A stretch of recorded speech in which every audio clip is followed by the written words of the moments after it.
Welcome to the new year, chaps. It's the new year.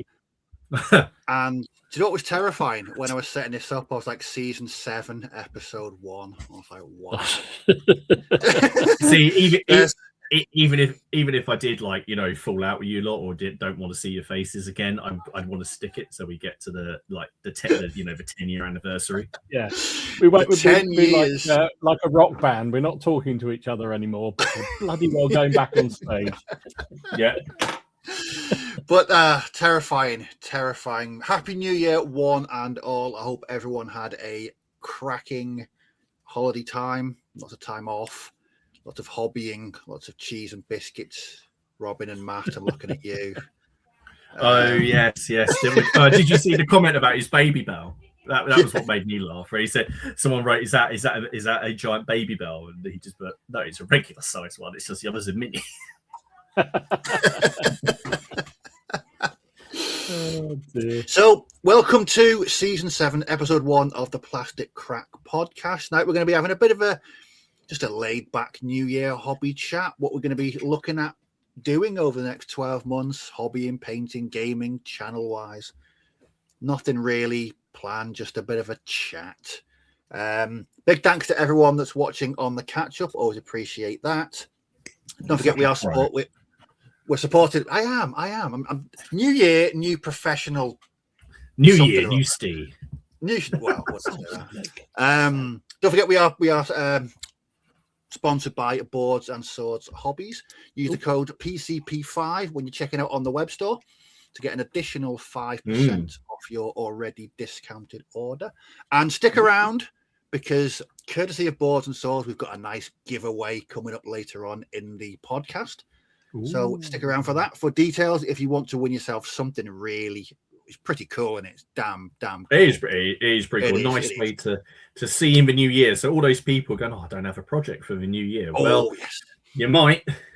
This could be the one for you if you're looking for something a little bit different that you've not worked on before. The prize and the giveaway could be one for you.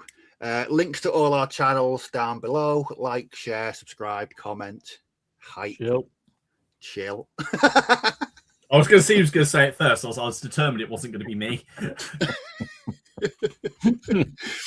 I know what the quiz word is going to be for the prize, for the lucky dip on the prize. It's going to be. Oh God, yeah. My comments full of being accused of being a massive, great, big corporate shill. But no, the giveaway is rather good. And also later on, do you see in the news? There's going to be. Martin mentioned it. We had a bit of a chat, and there's going to be some slight changes to the podcast this year. Nothing major. Nothing. We're not going to be transitioning into like a Smiths podcast or anything like that. Yoko isn't joining the band. No, Yoko is not joining the band. Just some small changes that you should be aware of moving forward from this episode for the rest of the year. But we'll raise that later on in the news section. So. Before we get to see who's joined us on this Monday night, how are we all doing? Do you have a good New Year? Yeah.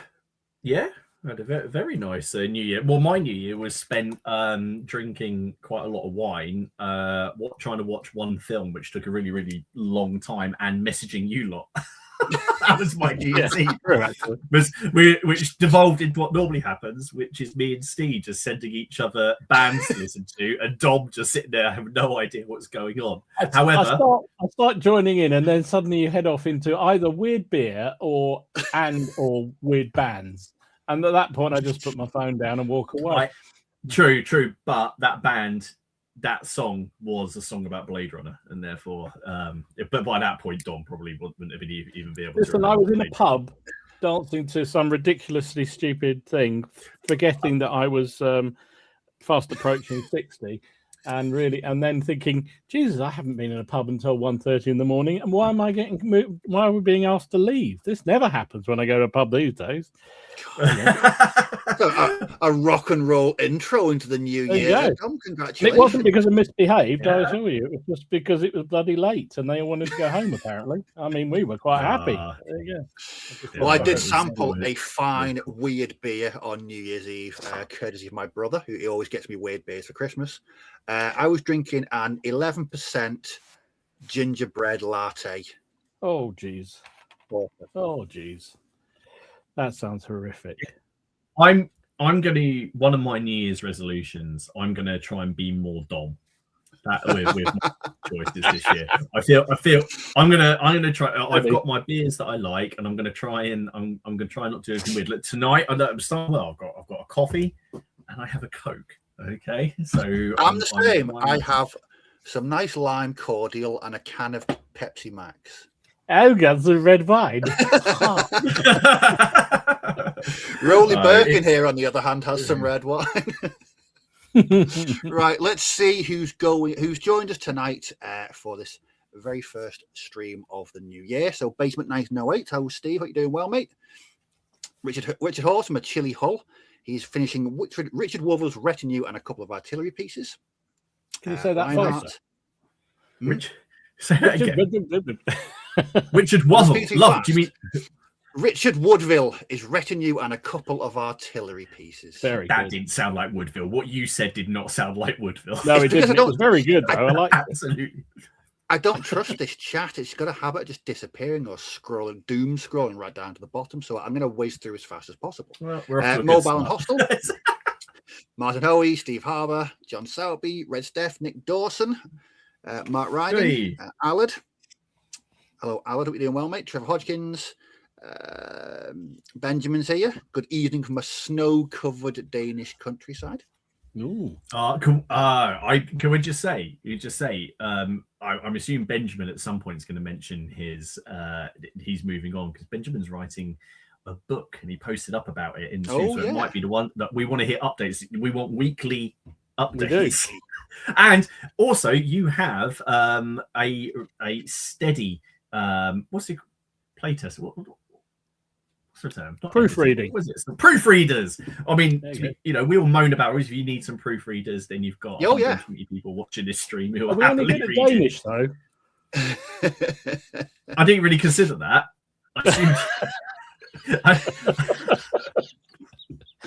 I mean, we can proofread it. I mean, we won't know what the bloody hell it says, but there you go. Yeah, come back smeared in orange crayon on the laptop screen. Apparently it will be in Danish. Okay. Right. Could be a problem then. Could be a massive problem. Don't get us involved. Flags of War, Ian's here. Hope you're doing well, mate. Louis Baby, Camberwell, Johnny. Seriously wargaming from a snowy southern Ontario. Working on some scatter terrain for Guards of Traitors Toll today. 9999 Payton. Motzuk. Jonas is painting goldfish-inspired fishmen for Hero Quest. Well, of course he is. There's something for you, Dom. Goldfish-inspired fishmen. That's your New Year's. I mean, I think about that every hour, frankly. People say they think about the Rome every day, or however many times a day. I think about goldfish, man. I can't blame him. Who wouldn't? Bitsy's here. Claymore, Grim up north, but it's not stopping from painting Russian dragoons this evening. Bicker City, 6mm Tyke. I'm assuming that's Dave. Yes, I would assume so. It's gonna be Dave. New YouTube handle. New YouTube handle. Same logo. Good stuff. Rich John making progress on his Bane blade. Good to hear. Count the 7. Gareth Ayres. Paul's Paint Shed, he's banging out Swedes. He is. So we should probably we'll probably mention it a little bit more, but Carry On Cracking, which is going on in March. I'll be playing against Paul for some great Northern War game. We're going to be having a game. Oh, nice. So I'll have the Russians fresh off their most recent defeat, ready to play. So he's got to get some Swedes. You'll like this, Dom. I can't remember if I told you this. And Steve, so Beneath it, we'll talk about it a little bit.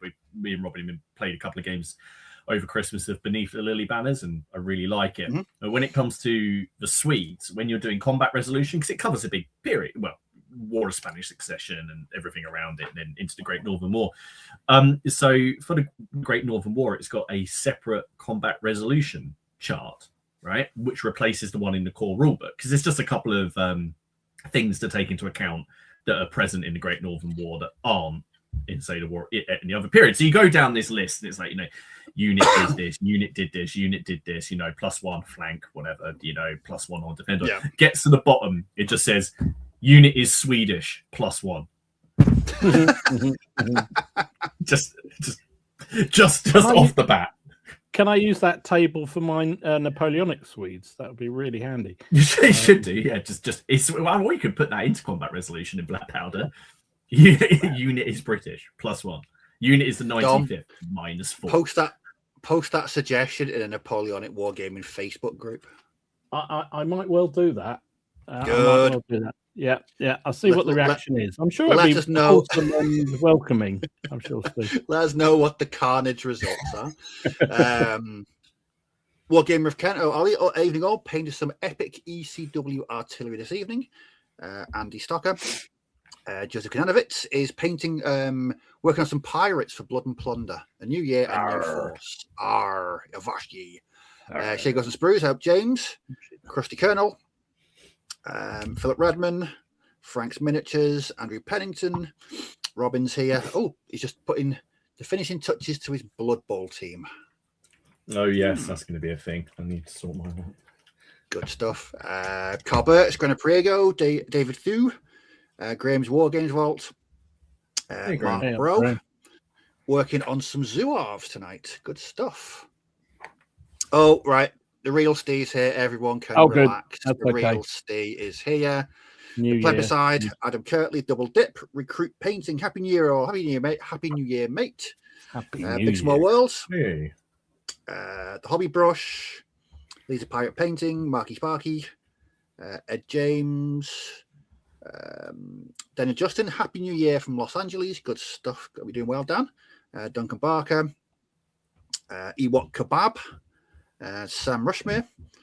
I was going to do that thing in a minute. Nick Games, Carsten Lambert. Going to get to the bottom. Go for it. Painting. Do Miller's Miniatures. Hey, mate, how you doing? And we're at the bottom. There we go. Got through without any technical issues. Good stuff. Right. So, what have you been up to, chaps? Let's start with Martin. What have you been up to? Oh, hang on. I'm just painting Mark Antony's cloak. 2 seconds. We've done quite a lot, to be fair. I've been quite productive over the Christmas period, other than obviously having a lovely Christmas and enjoying time with the family, and didn't seem really feel that busy. Not as busy as normal, anyway. So managed to get quite a few things done. So I might as well talk about the game. So before Christmas, we played the first game of Beneath the Lily Banners, and then Robin came round in between Christmas and New Year, and we played exactly the same scenario again, but with a much better understanding of the rules. And there were some key things in there that we missed on the first time round. So units can't move and shoot unless they've got first fire. So that first shot of the game, they can move and shoot, and then after that, they've actually got to stand still and shoot or move, which makes a really big difference when you're assaulting a static position, because you it's about holding that volley until you think it's going to be the most effective. I did that on one side of one flank, didn't do it on the other flank. I don't know why. I thought it was going to be any different. But it was really good. It was really good. Here's a photo from sort of the height of the action, where my elite unit of Russians in white on the left decided to assault the Saxons in their sort of redoubt. We had a great deal of fun. I really, really enjoy it. And we were using this 4-play system, which again makes it feel like you're part of a big battle, but you're just playing a small, localized objective. So assault the redoubt, take the bridge, cover the retreat, take the gun position. I like that, and you could play 3 or 4 of these together somehow and then link the results to find like an overall winner of a battle, or just play it on a massive scale. I really enjoyed it. We filmed this one for a battle report, which went up, which did done really, really well. Still made a couple of mistakes, but overall, yeah, just really enjoyed it. Really laid back game, really good system, which I'd recommend people try out if they're looking for something a little bit different. The rules are very narrative and gamer friendly, so cool. I think this, which I enjoyed, and we were playing it with 28mm, but you could quite easily play it with whatever, 15, 10, 6, maybe not 2, but so we did that. So that was good fun. My general was called Marshall Good Enough. He wasn't good enough. He left the field in ignominy right at the end of the game. So even if the game had gone to a 5th turn, because being this 4 this Temple 4 plays, or a 4x4 table with 4 units in 4 turns. So even if I hadn't have lost, all my entire army would have abandoned the field. So yeah. So that was good fun. So I've got another one of those coming up. And what else did I do? So I completed this just before Christmas. I wanted to share the photo. I did it. I finished it. You didn't. Oh my goodness. There it is. Oh right? my lord. Well done. I never thought I'd see the day. Was it worth the pain, the swearing, the stuck together fingers, the skin? I don't know. I will let you know. Now it's built and it's full size. When I was looking at some pictures of other trebuchets, and I suppose if you want the air quotes historically accurate size, then you have to kind of put yourself through this. Yes, it is the hamster wheel. Look, no, you can see the hands. You can see the hands sticking through. They're in there. The lovely little people that Paul Hicks sculpted that go in there. I kind of feel it was like almost it was Paul Scholes that kind of got me through it. Is that a bit? It is missing. It doesn't come with a I don't know what you would call it, but the bit where you put the stone, right? The holding, the sling, like the sling. If you like, it doesn't come with that. Yeah. I haven't figured out what I'm going to do yet, but it's done. So that will be coming soon to a siege near you. But I did finish it with the rest of the crew. So it took me less time to paint base and do all that crew than it did to stick one part wheel of that thing together. But yeah, that was a lot of fun. I mean, as always, they're Paul Hicks sculpts. They've got loads of character. I mean, I don't understand how he manages to make a guy who's hurt his back look so good. Like, I think everyone here would like to associate themselves with maybe the front two, but I think pretty much all of us are the guy in blue. No, I'm the guy in blue on a regular basis. Or just the one in black. Paul's a rugby player, so he knows what a bad back's like. That's what it is. Yeah. So got that done, got that finished up. I have some spearmen, some of the metal spearmen to do, because I want some pokey sticks. And I really like the plastics are lovely, but I saw the metals when we were at Warfare, and I just thought, you know what, I just want to do some of the metals because I really enjoyed painting those, and so I just grabbed those. So I've got a unit of spearmen to work on as well, so hopefully I'll get those done, and they will help me in the siege. After doing all these sort of historical stuff before Christmas, I wanted a bit of a break. So I did this, which I picked up at Warhammer World when I went to Nottingham at the start of December. Oh, nice. So I did this. So this is a Dark Angels Legion Praetor for the Horus Heresy for Warhammer 30,000. And I really enjoyed painting this. I have a lot of fun doing Space Marine faces, and I was really pleased with how this one came out. And it is a really nice model, and I was just pleased with how everything came together. The basing, I thought I'd just leave it quite simple. I know somewhere Don is swearing because it's a Dark Angel, although he did say they're in vogue again.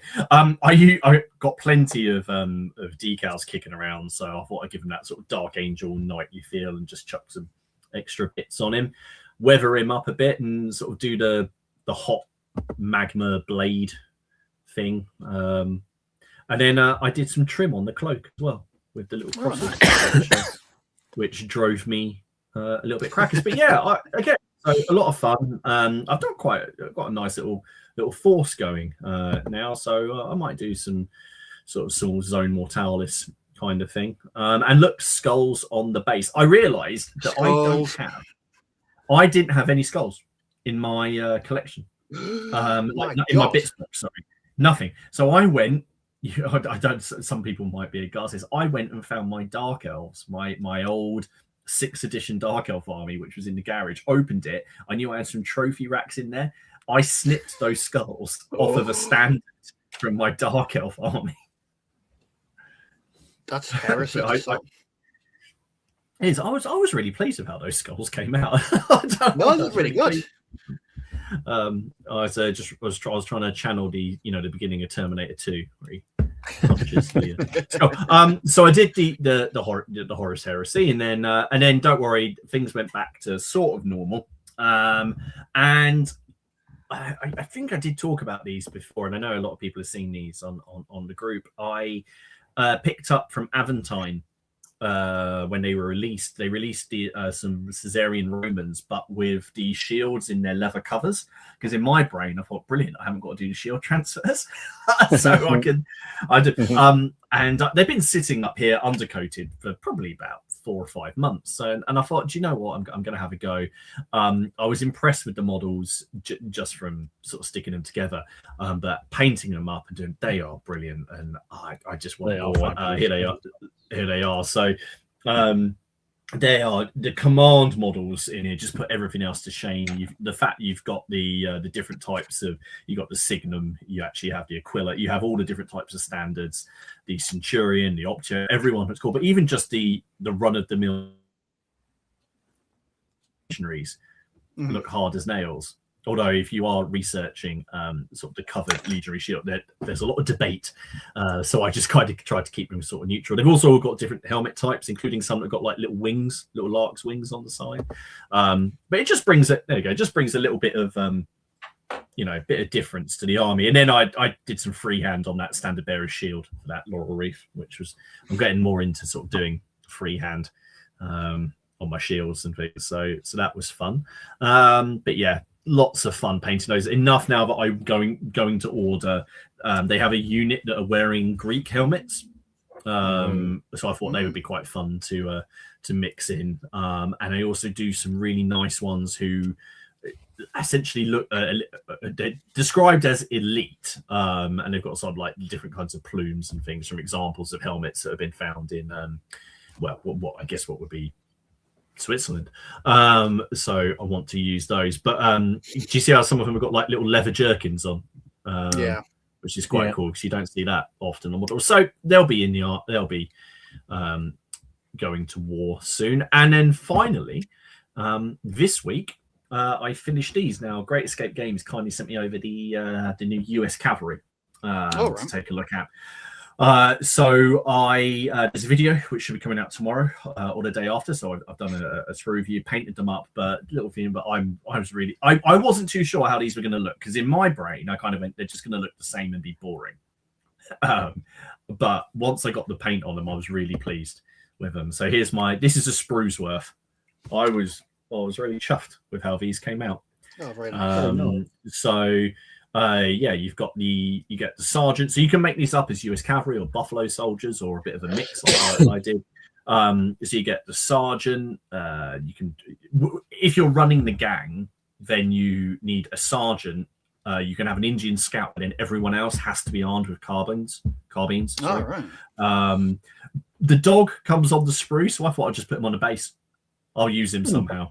So he's there. But yeah, they're really nice models. These are going to be out, I think, by the end of the month. The Kickstarter, it was a small Kickstarter they ran for 2 weeks.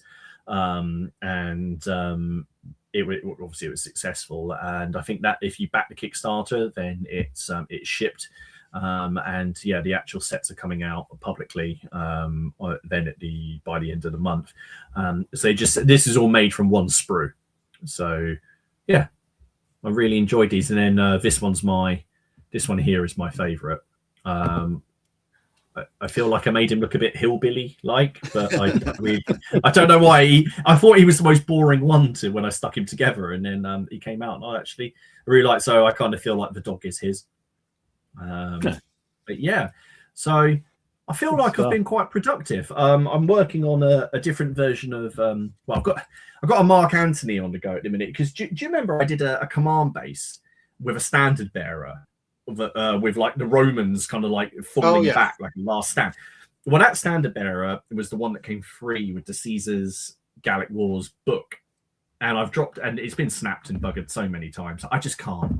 It's pointless. You can't fix it. So I've taken him off, and Mark Antony is going on there instead. So yeah, that's what's going on there. So sorry, I probably took up quite a bit of time, but yeah, it's been productive. I'm quite pleased with myself. Good stuff. A good mix. Very eclectic. Yeah, I was pleased with that. Yeah. Right, Dom. Yeah. On to you. Yeah. Well, I did a video on stuff I've done, so I won't bore people with that again. Well, some of it I will because I've continued with bits and bobs. But I've been embracing. Well, yeah, sort of World War One seems to have leaped high in my planning.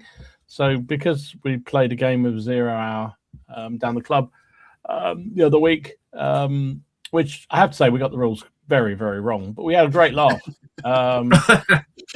It was just one of those, I don't know about you guys, but whenever you're playing a game and, you look around the table and you see everyone just has a silly grin on their face and is laughing about things. And you think, this is, even though there was things in the rules, you just think, no, this isn't right. There's something we're definitely doing wrong here, but everyone's having a laugh. You think, that's fine. I wanted to tag you in a video today. I thought about you in 0 Hour because I was watching, just some guy streaming. I'll send a link. I won't call it out on here. He's a very much bigger YouTuber than us, and there's other things. And he was talking about why he doesn't like Trench Crusaders, because if he wanted to play World War One, he'd quite like to play 0 Hour. And then he said something like, "I hope someone will make a lore video," which made me really laugh. And then there was a comment about there's no other. And then I thought about tagging Alex because the next comment was, "As there are no other World War One games." So I was going for. I was like, this, that was really. I can like trigger so many people. Sorry, Tom. No, love it. No, it's a fun game. I mean, as I say, I think we're definitely getting some things wrong with it. But I know we are because I got back from the club. It's one of those ones where you get back from the club and you go, that must have been wrong. And so I put a question on the Facebook page and the author came straight back and indeed we got it completely wrong. But what was heartening to see, about 2 other people then said, "Oh, that's how it's supposed to work." And it wasn't just us being stupid. Anyway, but. So I've been continuing with the Ottomans. So this is my next wave of Ottoman. Oh wow! Are those the Woodbine ones? No, these ones are actually Coppleston. I bought these in the North Star Boxing Day sale. Don't remind me about that. Yeah, did I mention that? No. Normally I get told off when I tell everyone in our group chat about sales, and I didn't this time, and then Martin told me off because I didn't tell him about the North Star 20% off sales, which was just Boxing Day. Anyway, so these are just some more troops to go with that. So I've now got quite a lot of them, and there's a load more on the production line on the painting table at the moment because they're dead simple to paint, and they work. Yeah, just really, really enjoyed doing them. So load of those on the go. Did get my first and a half game of Congo at the club the other night, right. Which was great. Oh, I saw you were playing that. Was that fun? Oh, nice. It was, again, we got lots of things wrong. Well, actually, Paul tells me because he took the rule book away, not Paul from here, but Paul from the club took the rule book away from me and was reading it again. He kept sending me a message saying, "We got this bit wrong. We got this bit wrong. We got this bit wrong." But I think on the whole, we actually had we had a good old game and it was good fun. I walked the first game and he was absolutely mullering me in the second game. This is my band of little explorers down in the bottom left corner here. What you can't see is there's about 4 bands of tribesmen all round them, and it didn't go so well for them. Is all I'm going to say. So yeah, that was fun, and it was nice to actually get a game. In fact, I played the scenario that Paul played against me at CrackCon. So all right. Just that one, you just basically have to try and get off the table with one of your groups is carrying some kind of artifact that you're trying to get away with. So, which is quite a fun one. But yeah, we had good fun. So I think we'll have some more of that in the future. Really good fun. I love the activation. That's the bit that really really interests me. I quite like this sort of game. So for those who are not familiar with Congo, it's a bizarre. Yeah, thanks for the rules, James. James told me the rules, so that's why I've got them, because they're out of print. You can't get them anymore, apart from second hand. So it's quite a clever system. You've got 7 cards, activation cards, and you have to choose 3 of them out of your hand. And you both sides have got the same cards, so they have different activations on them, and they also have different initiative numbers on them. So. And you have to choose which order you're going to play them in advance. So then you lay them down and then you turn them over. And depending on the initiative, you go first. But it also means, depending on what the other person does, you might find that the activation you had is no longer applicable. So it's kind of really clever for something very simple. And that's before you get around to actually stabbing people and shooting people. So, yeah, I really enjoyed it. Really enjoyed it. So that will definitely be a game for the future down the club. Yeah, thanks, Paul. Thanks for getting me hooked on that. It's only cost me a fortune in metal Copplestone figures. Actually, to be fair, when I did discover Paul at the club had got quite a few of the figures, and he was just looking for an excuse to use them as well. So when we actually set them all up, just got them all out of our boxes and laid them, I thought, actually, we got more than enough to play pretty much everything we're ever going to need with this. So that's great. So he can get back to his samurai painting because he needs to. The other thing I've got was, and I did a separate video on this, but I'm sure off where I've got to with them. The War Games Atlantic very kindly sent me the new 10mm Agincourt. So yeah, nice. That's the English. That's 2 sprues. So that's the English Men at Arms sprue and the English longbow sprue. So that's what you get. And you get about 7, I think, of each in the box. So it's going to be a shit ton of them, frankly. And they're really nice. I mean, I won't bore people if you're interested, you've just seen in the video, but it's really, really nice sculpts. For 10mm, I can't believe how good the actual sculpting is. Yeah. I have the samurai ones, and they are lovely. And from what I understand, these are actually even stepped up from those. And I've seen James's videos about the orcs and the dwarves, their 10mm stuff, and they're really onto something really nice. Definitely are. I don't know how they've managed to make them so good. So that's them, and this is Frenchies, part of the French sprues. So crossbowmen. There's a bit of frosting on the purveyses I need to get rid of. Must try to. But anyway, so men at arms at the back, and then some crossbowmen at the front with their purveyses, and then the cavalry. Nice. Which are not as flat as the Warlord ones, which is really interesting. So I was just about to ask that question, because I can imagine plastic cavalry at that scale. I can imagine it's sculpting wise, it's fraught with all kinds of issues. But they don't look like they have that lack of detail down the front. No, I mean, I don't think the picture does them a huge amount of actually makes them look as good as they do in the flesh, so to speak. But it's my fault for the pictures. But I was actually really impressed, because I was very disappointed with the Epic, the way they sort of sculpted them side on. So from the side, but not so good from the front. I've only got the Epic Punic stuff, and that seemed to be an improvement on what we'd seen from the Pike and Shot ECW stuff. But even some of them are hard work to. It's just easier just to paint the area dark, isn't it, and just go it's in shadow. there's. I mean, these aren't hopefully they perfect. can Don't get me release wrong. I mean, the something. fact that the ears on these look like sort of a Lego horse. I was tempted to carve them out, but then I thought, you know what? I'm not going to. They're 10 mil. Once they're on the table, Yeah, no one's going to notice at that scale. I really, just didn't bother. But I'm just really. I think the style of them is fantastic, and I'm kind of excited to see what they'll look like en masse. And actually, I'm quite enjoying painting them bizarrely. Sort of intermixing them with the First World War stuff to make sure I've got a decent number of them. They will see the table doing. Probably have to do a Hail Caesar battle at some point. So yeah, so that's what I've been up to. Probably could. I wonder if because you've got them, so you can base. Obviously, you can use Hail Caesar, Impetus, Midgard. Any of the above. Whole load of stuff. Yeah.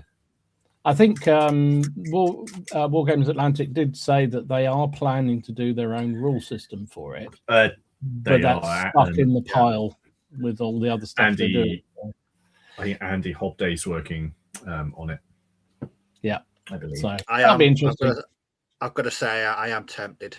That I mean, from my painting 10 mil fantasy over the past couple of years, it's a scale that I really enjoy painting. They're just nice. So bizarrely, I found painting them. I've actually spent more time painting them than I did the epic figures, and I don't know why that is. Yeah, it's weird. Yeah. Sorry, Steve. Sorry, Steve. You're in the wrong place if you want to. Definitely the wrong place, and it's only going to get worse when we start talking about future plans. What about you, Steve? What have you been up to, mate? Well, I was playing lots of hobbying, but I was sort of in and out of work over Christmas. I was in for 2.5 days. By choice, yeah, by choice. I just volunteered, but so I couldn't really get a good days off in a row to really concentrate on stuff. And I was watching films and just generally having a bit of a relax. But I jumped firmly back onto the Warhammer 40,000 second edition train because I hadn't parked it. It was just I didn't want to. My fear was that I'd be so involved in it I'd lose interest. I'd get burnout from it. So I decided to take a step back for a while. I mean, I've painted quite a bit. I failed my goal of having a game before the end of the year, but I put that down to my burst of COVID last year that took me out for 6 weeks. So I really couldn't do a lot. But that was my plan. But I'm back on the train. So this had been sat on my desk for weeks and weeks and weeks, and I just sat down and I pretty much painted it in sort of one session. And it's a Chaos Space Marine Sorcerer. Oh, that's cool. I remember him. He was a classic. Bright colours. I don't know. I think even I remember him. So he'd been sat sort of about 20% completed, and I just started working on Baron's War stuff. So I never got round to finishing it off, but I thought, no, I'm going to finish this off. So yeah, I spent about a day and a half just working on that. So it's such a busy model. There's so much fine detail on there for a sculpt that's over 30 years old as well. I think it's doing really well. So here he is with all the rest of his friends. So these are all the HQ units from my Chaos Army. Yeah, painted so far. Yeah, really good. And at the moment, I'm currently working on a squad of 5 World Eaters. And I spent yesterday afternoon painting gold and bronze trim on all of them and regretted my life choices because it was just so boring. Yeah. No tactical rocks back at day that everyone's feet were firmly on the bases. No tactical rocks anywhere. But then after I finished that, I thought, right, I'm in the mood now. So I went digging through the collection of bits and pieces that I bought off eBay last year. And one of the ones I bought, I don't know what these are going to be, what chapter, but I'm leaning towards Ultramarines. So last year I bought Tigurius, Chief Librarian. And there he is. I remember him. Hey. That's so clean. I really like the blue. Yes, it was. I like the whole thing, but it's It's dead simple as well. All it is Vallejo Royal Blue, and then I use dark blue tone War Paints Fanatic wash, just as in the recesses, and then obviously a very basic highlight. But again, such a tremendously busy model. There's so much going on, really detailed. But again, they are indeed the French of the 40k world, Steph. You are reliably and well informed of this. Throwback. So something else I picked up on eBay was a standard bearer, and this was to complete the Space Marine like sort of command section. So there we have a standard bearer without standard, because I've not decided whether these are going to be Ultramarines or not. So I didn't want to pop a banner on there. But again, really nice old sculpt. And so there they are together. So that was Do the old sculpts sort of stand up well with modern sculpts? Steve? Yes, yeah, they're brilliant. I mean, they're 30 years old. Some of them that Tigerius and the Abaddon the Despoiler, so the dude in black, and even the Chaos Sorcerer Lord. The level of detail is fantastic. I was looking on eBay today, actually, looking at some of the old Rogue Trader ones. Now they are showing their age these days. Some of them are quite. I was looking for a librarian, a chaplain, and I wanted to pick two of them up that I had back when I was 13, just for pure nostalgia. But whether they'd get in, because they are a bit basic looking these days, but still. But the actual sculpts from second edition through to third edition, the metal ones, they're absolutely brilliant. They're really good. It's interesting, isn't it? Because you look at some of the old historical, minifigs, Hinchcliffe, Dixon's, all those kind of things, that they do look a little dated now. I mean, still, there's a certain charm to them for sure, for nostalgia. I understand. We're a man down. The elastic band's broken. Quick. I don't know. he just vanished. I was actually thinking the same thing, because some of them are just they've retained their details so well. Yeah. And some of the ones I've bought have been painted and stripped and put on eBay. Again, there's no damage to them. They're all really well sculpted. I think that's what I like about them. I've got 5 Chaos Terminators waiting to be started soon. They are full of detail. And like I say, you put all those in a sock, you've got yourself a very dangerous weapon. Because they are absolutely just chunks of metal. They were made to survive a drop off the table, weren't they? They really were. They were. Maybe not paint job surviving it, but the figure would.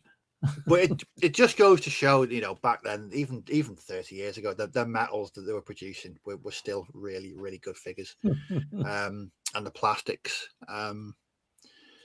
There you go. Flash Cloud saying, "Oh, sorry. Oh, sorry. You went with the other one. Oh, wrong one. Oh, God. Oh, stop it now." New DW is overly detailed. The older stuff is yes. Some of them are. Yeah, they could have done well to leave a few bits and pieces off, because they are very busy kits. Some of them. And the plebiscite, so detail isn't the standard modern plastic, but they're okay. They're different. Yeah. The aesthetic for me is, they just scream a time when I was, back for me, just nostalgia. Mid 90s, playing second edition 40k. You just look at those figures, and it's just that place and time. They're unique for the game. Is Martin here?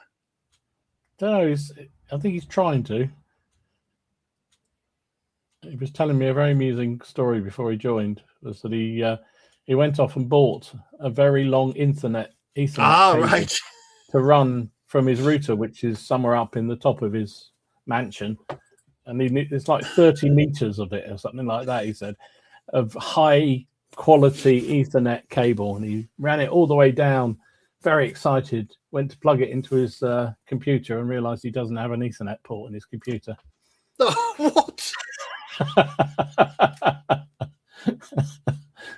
So he was back on the Wi-Fi tonight, which is probably why it went bang. Based on the tale that Dom's just told us, no, I don't think a long Ethernet table's going to do much good. To be fair, No, he needs a new actual somewhere to stick it, so to speak. Dear. Thank you, Wardrobe. Happy New Year. Yes, to you Happy New Year, mate. Yeah, we had a great 25, and here's to 26. Painted commanders before troopers. I've painted most of the troopers I've got. These are all rewards and treats for me. That's how I roll. So vehicles and commanders are a treat after painting bog standard troopers. I did the same with bolt action. So yeah, James, I think he realised that, but it was too late. That Amazon wouldn't deliver within half an hour of the stream, which was when he was trying to plug it in. So I think that's the problem. Oh dear me. Right. Well. Yeah, true. Stuff. Yeah, we won't go into that one, no. Thank you. Well, let's just crack on while Martin. Yeah, let's crack on. He'll try and rejoin, I'm sure. He will. So, is there anything 100% nailed on, dialed in that you will be starting this year? That you've something you've promised yourself, or you think this is the year. This is the year. Yeah, I absolutely know. So that I know whatever I say, there'll be another 4 or 5 that come along. I mean that's a given, Steve. And I know that I was going to say the World War I, but that's kind of already underway. So I suppose that doesn't really count either. But the one that is definitely going to happen that hasn't started yet is Trojan Wars. Oh, he's back. There he is. Hey, hi Haley. Right. Do you know what it was? Genuinely, we got a convection oven. Yeah. So she's put her dinner in, and it just wiped the internet. For goodness! No. Sat there thinking it can't be that. It honestly cannot have been that. But after everything I've been trying to sort out over the last few weeks, and Haley needed her dinner, so she's just finished, turned it off. Internet's come back full speed. And we've worked out the other one was because the washing machine was on. So, So Haley, you're not allowed to wash anything. You're not allowed to eat anything. No. He said you're not allowed to wash or eat. So I can cope with the no washing and cleaning, but the eating, I'm afraid. What about you can open the fridge and have some drink. Get through all those crisps she sent instead. I couldn't believe I sat here, but I can smell curry. And the convection, and then it stopped momentarily. I came back, and that was while it was paused while she stirred it and started it again, and it kicked me again. For God's sake! The funny thing is, I just text Robin just to say, by the way, you're watching the stream. How's the connection? How's my lag? And he was like, oh, it's fine. And then obviously I disappeared. He's just sent me a message saying, I think you angered the machine god. Anyway, I'm very sorry about that. Sorry, by the way. So, the Ethernet cable. Oh, my 30-meter long Ethernet cable. We're all singing, all dancing. It doesn't come with what? Well, the laptop doesn't have an Ethernet port. I just assumed. Am I of an age now where I just assumed that it was going to have an Ethernet port? I sat there looking at it, and I was looking at all angles of my laptop, and now I know how my dad feels when he's trying to put the batteries in something. And I was looking around, I was like looking at it, going, no, USB, HDMI, USB-C, power. Is there a hidden port in here? Why would they hide it? And it just slow realization. Just came to me. And I was like, I don't believe it. I've gone out my way to get a 30-meter long braided Ethernet cable to run through the house. Thanks, the thing is, though, it's not the kind of thing you'd normally. Like you said, you'd expect an Ethernet plug to be on it. I mean, it's not like it's. I have to say, I wouldn't have expected them not. So now I've got an adapter coming.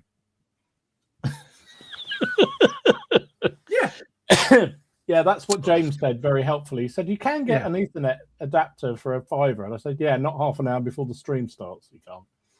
Yeah, not when I have one on the way, and it'll be here tomorrow. So if we want to stream again tomorrow night, then absolutely we can.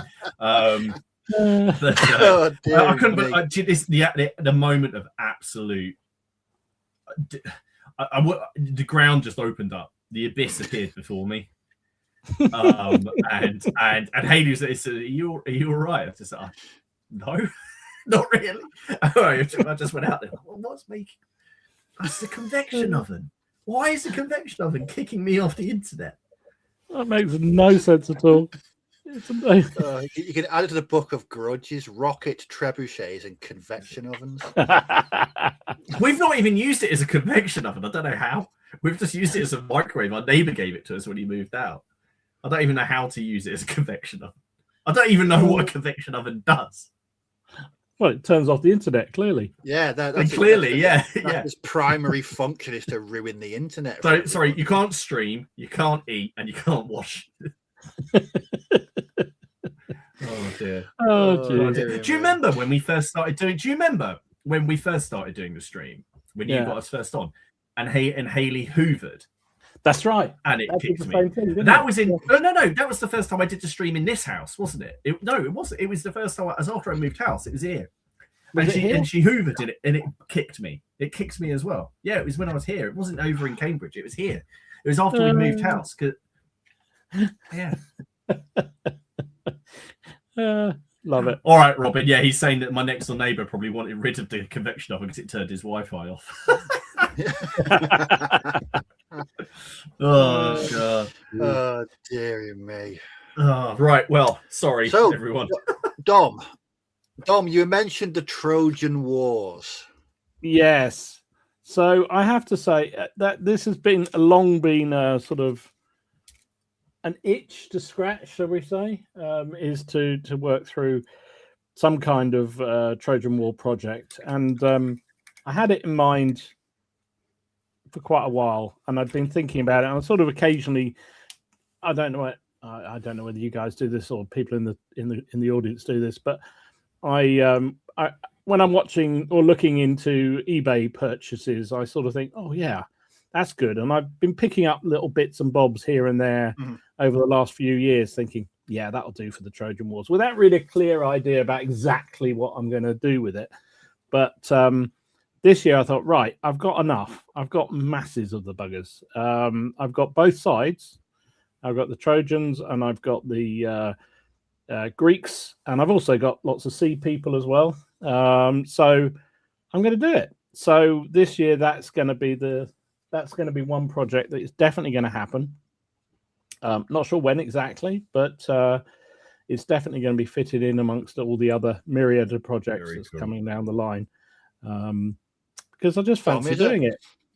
Question from Craig: are you going to use the new Ancient rules coming out from Dave Brown? That kind of, yes, possibly. Martin and I played it at Warfare. Played the rules at Warfare, and I think Martin will agree as well. It was actually great fun. Well, yeah. When we spin round to me, we're going to have a very similar thing. How would it handle? I mean, I agree. It'd be very cool. But to me, the Trojan War is epitomized by the heroic. Yes, by the heroes. I was going to say exactly the same. Odysseus, Hector, Achilles. How would I mean? I don't know. Maybe Vexillarius does have a system for that, but from the feel of the game I got, I moved. Vexillarius is grounded in a historical reality. It's a serious wargaming thing, isn't it? Really, I'd say. Yeah. So, what would you be thinking? Like Hail Season, Midgard? I'm actually thinking.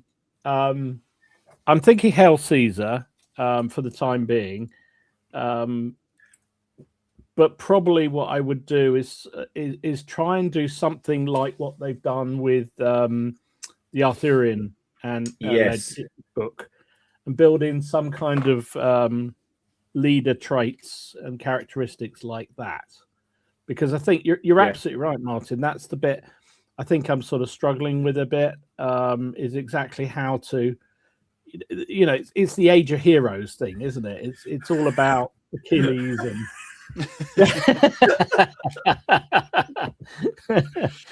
Is that a vote of approval? I think it might be.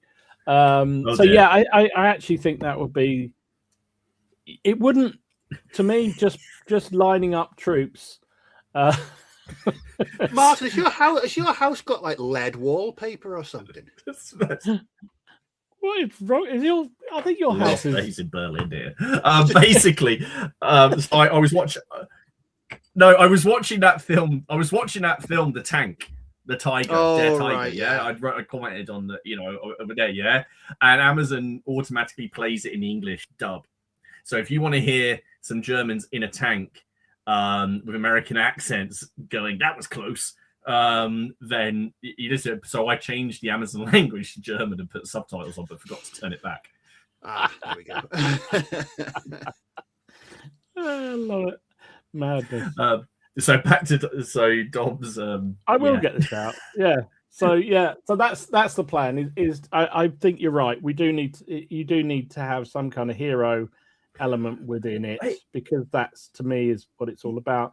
And I think I've seen enough war games over the years of playing just a sort of standard historical style Bronze Age kind of war game, and to me it just kind of never really appealed. But I quite like the idea of having all the, as you say, different heroes and characteristics and whatnot. So that's what I'm going to do. I mean, Midgarders are possible because what James put on at CrackCon was frankly amazing. Looked absolutely extraordinary. So I may sort of, I mean, I think the thing is, what I plan to do is a bit like you've done, Martin, with all your figures and having them out, multi-based with, kind of action bases. I might do the same rather than doing it, a more traditional, Hail Caesar way. I think that I can play them in different ways. I feel like that would be a really good look for the Trojan War. You want the Myrmidon, and you got your divisions kind of set out, because a division could just be Achilles and one big unit of Myrmidons, and that's it.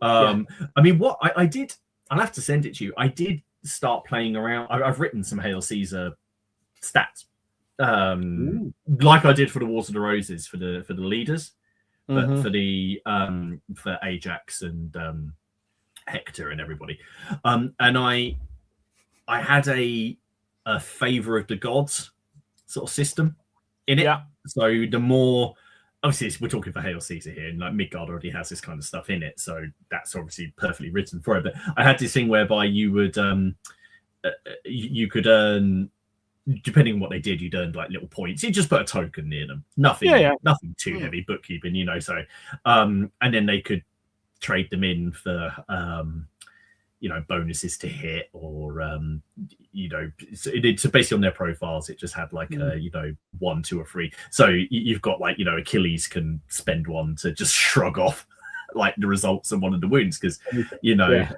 just until he runs out and then someone gets him. I think there's a lot of opportunity. You can go as far as you like. You could go as wild as you like, because you've got all the Amazons as well. Yeah, exactly. And lazy, you're right. Be involved in WAB is another option. WAB is another option, because I've been talking about getting back and having another go at WAB, and I have got the digital book. So, yeah. Are you gonna do a Christopher Nolan and put Agamemnon in Batman armor? I'm gonna get trenches everywhere. Yeah, and ice lakes, and I'm gonna fire my trebuchets at them. I know they didn't have trebuchets, but I'm going to get you to make them for me. Just so. A nice offer from James. Cheers, James. To run a Trojan Wars game for you to try it, I'll happily do so. Thank you very much indeed. I may take you up on that. Sounds because I was so impressed. Like every time I wandered past the game at CrackCon, I'm going, "Ooh, that looks." Visually, it was stunning. It was such a cracking looking game. Yeah, it was so nice. Okay, Martin, same question I asked Dom. So I know making plans, we're not that kind of hobby. But is there anything you've 100% decided is going to happen this year? I thought I had. Yes, I guess. So I actually have kind of entered this year with no with a couple of things, but no firm plan, which is quite nice, because I did that last year where I had a plan and it changed completely. So I just thought, well, what's the point? I like Dom. I took part, but it was very kind in playing Vexillarius at Warfare, and I really enjoyed it. It didn't help that we were playing with the exact period that I want to do.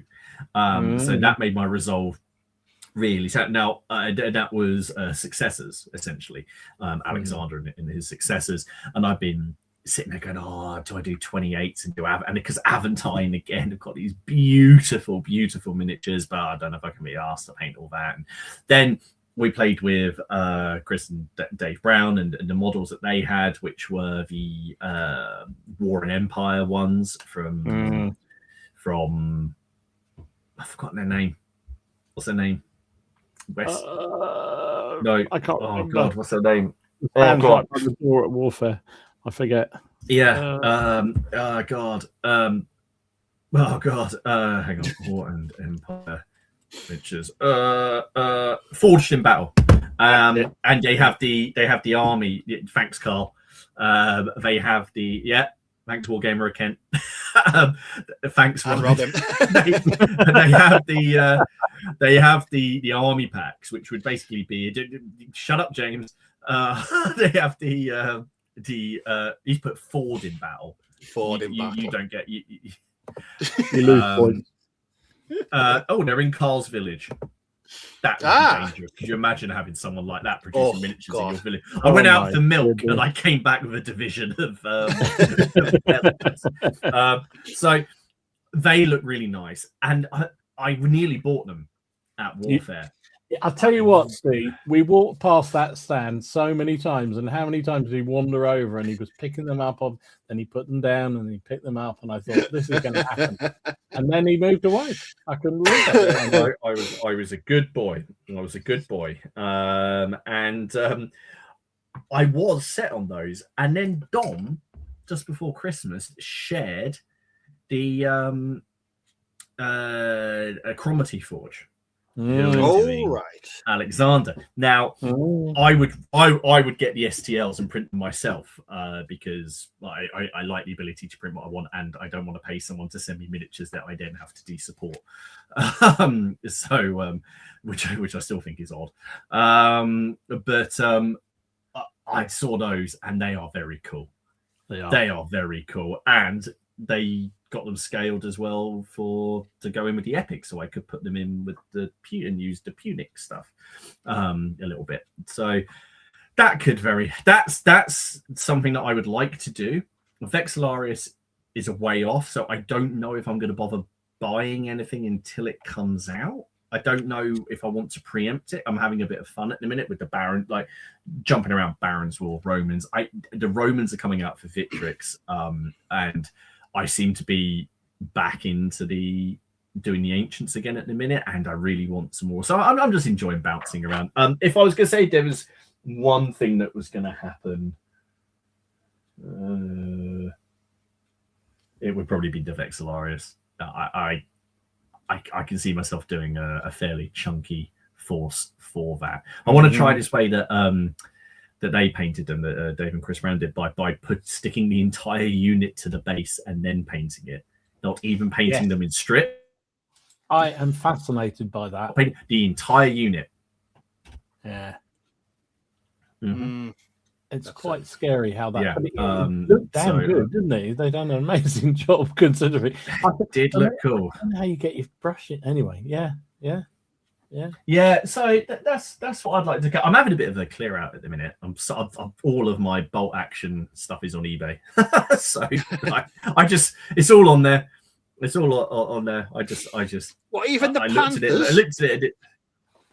Yeah, they were the first things on there. You got rid of them straight away. Yeah. They're straight on there. There's a little bidding war going on over one at the minute. That's completely fine. I'm getting more joy out of watching them on eBay than I've had from painting them or using them. So that I feel like I might that back. So no, I partly felt that if I get rid of my World War II stuff, I might be more inclined to maybe do a project down the line if something takes my fancy. I don't know what the psychology there is, because I know I'll probably still hate it, but the models won't be there to remind me that I don't like it, to painting them. So I don't know. So all of my British bolt action are on there at the minute. I'm going to be doing all my Flames of War stuff. I'm going to do it. Still want in a year's time. I do, so I'm getting rid of them. Well, I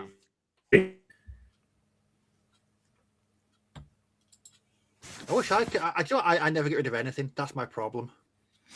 I just don't get rid of anything at all. I've just got boxes, random boxes, and sometimes I can't find things. Or I think I had that crisis a couple of years, but when I thought I'd thrown that O Group German army out because I couldn't find it, it turns out it was in a random box in the living room.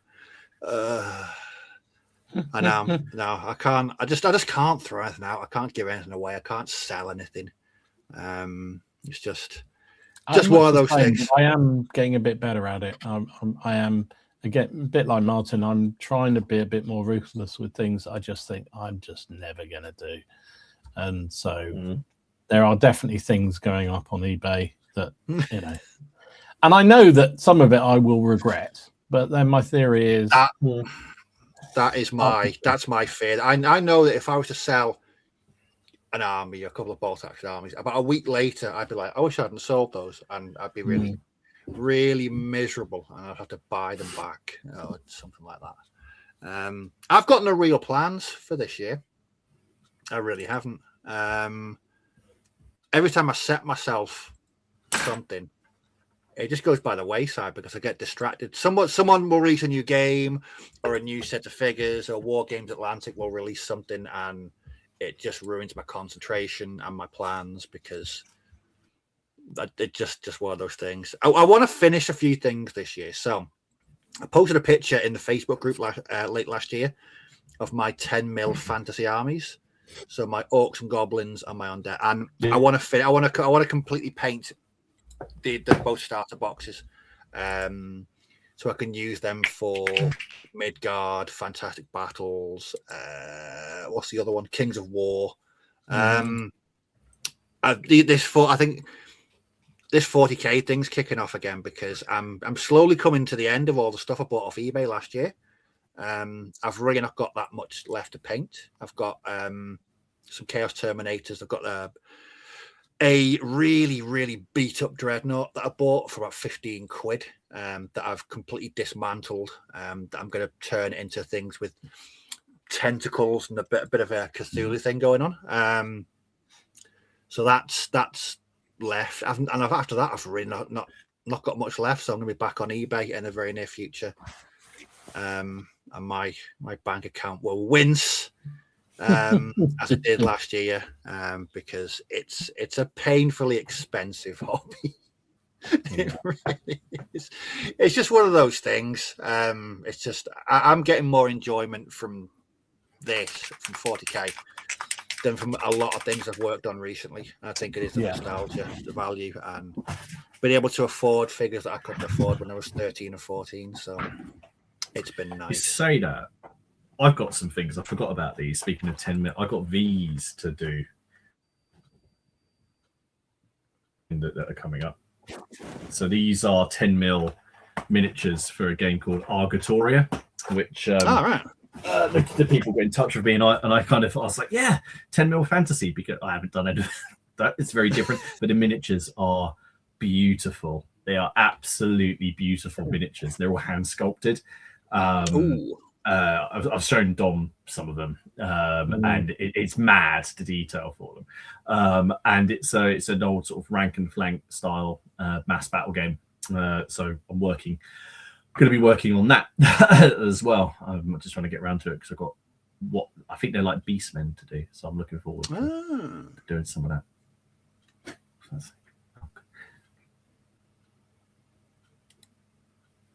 Well, the best spot hobbies should be painful one way or another. The 40k Renaissance has been financially painful.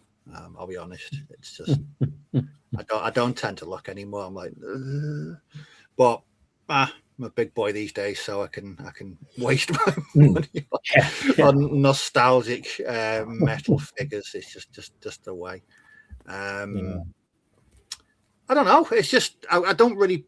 What's the fab with epic stuff? It's very, very popular, is what it is. And I can imagine Warlord have made an absolute shed full of money. Oh, they have. Did you see that newspaper article about them? Oh yeah. Have you seen their it? PR folks have had a field day there, haven't they? I can't decide if it was a Warlord thing or if it was an overzealous reporter calling them the pioneers. But if they wanted a way to rile the historical wargaming community, it was to call themselves the pioneers in historical wargaming. I don't know if they. Yeah, I don't know. Yeah, I'll give them the benefit of the doubt. It was probably the journalist, but yeah. But James, you're right. It has been very successful. Very. And I think it's going to be one of their staple releases for many, many years to come. Yes, because it's been I mean, I like the ACW stuff. I've tried some of the other ones. Not so keen on them, but I love the Epic ACW. I really enjoy painting them, and I like that. Yorkshire does not take it well. Now I can well imagine. He's normally just so neutral, laid back, and relaxed. I know. It really must be to get him going. That must have really hit him. Must have been something, mustn't it?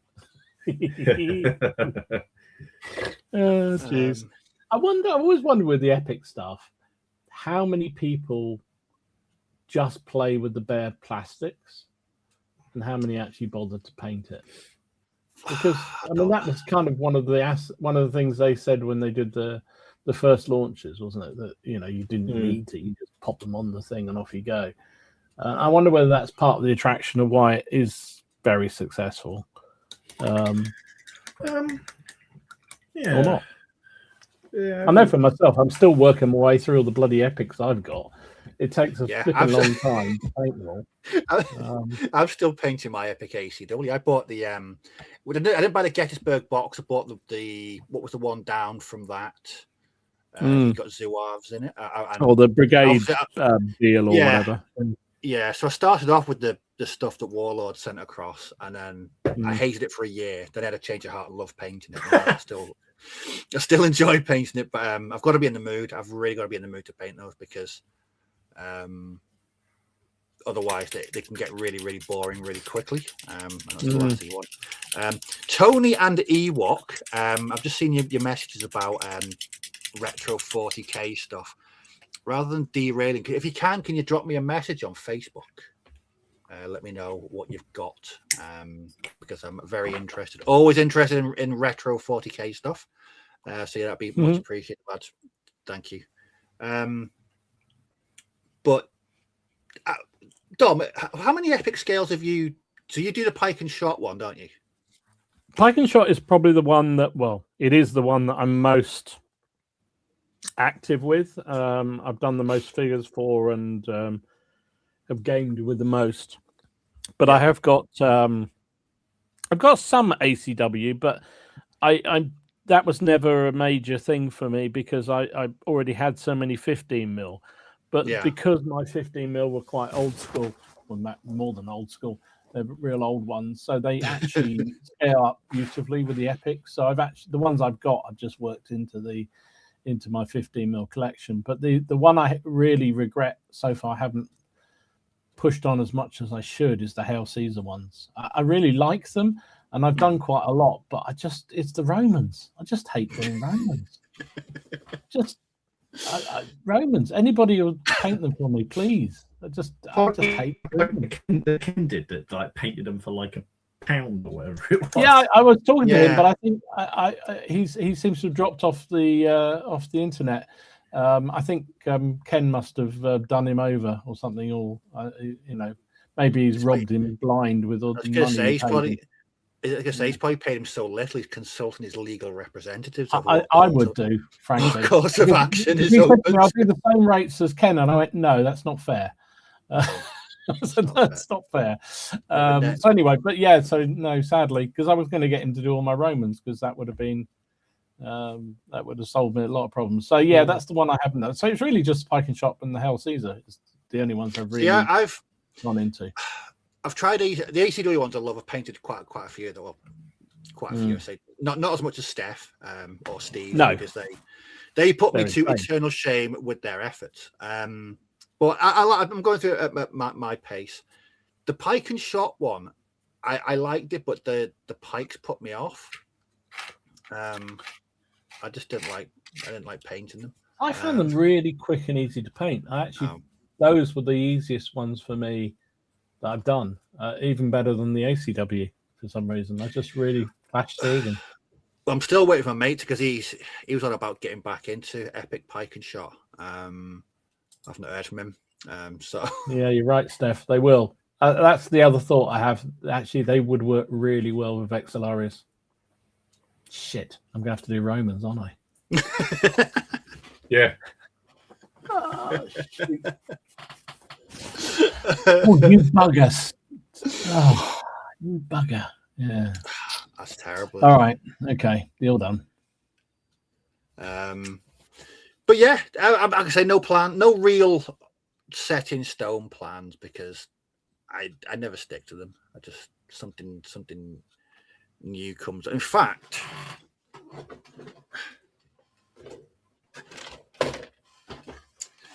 I'm working on that at the moment. Oh my goodness! The agents from War Games Atlantic, mainly because I want to play a game of Space Weirdos with John Wick. Of course you do.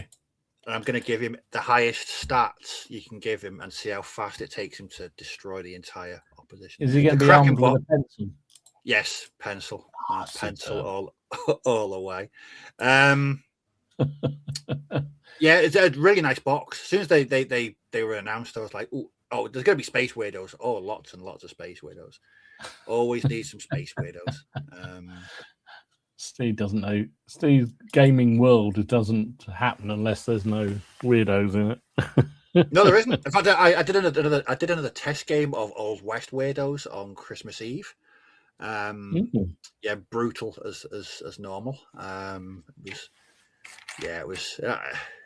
was good. I'm really enjoying the way I've worked on that. I've not changed much, but it's working quite well. I do need to get the new sort of the new add-on compendium thing for Space Weirdos. I've not downloaded that yet. But one thing I was interested in, have you seen that game that Little Wars TV have? It's not really a game as such. It's a free simplified version of A Fistful of Towers. It's World War II, and it's played at a really small scale. But it looks. I watched one of the battle reports and a how-to video at the weekend. Yeah, it looks quite good. It looks quite. I've not seen that. I must look out for it. No. You can actually play it with everything you need to play it is on their website. You can download it. It's got it's multi-base, so you just play with bases rather than individual figures. Right. And I watched a run through of it at the weekend. It looks quite good. So that might be something I'm going to look into, because I like I like Pendragon. What scale would you go with it, Steve? Well, Pendragon that's what I was looking at. Pendragon, so 10 mil. And mounting three tanks on a base, or just putting some scattered infantry on a base as well. I think largely it's just a base, and you can decorate it how much you like it. But it seems to have enough to keep you interested. And it's kind of large scale as well, but with teeny tiny soldiers. But yeah, I quite like. I mean, I've said before, I would like to do some Second World War. I'm just not quite sure what I want to do. I've said many times I like bolt action very much, but don't seem to get an awful lot of enthusiasm down the club for that. So I kind of would like to do something. So, trouble is that would mean I have to get a whole bloody load another scale of figures, wouldn't I? And maybe I could use 15 mil for it.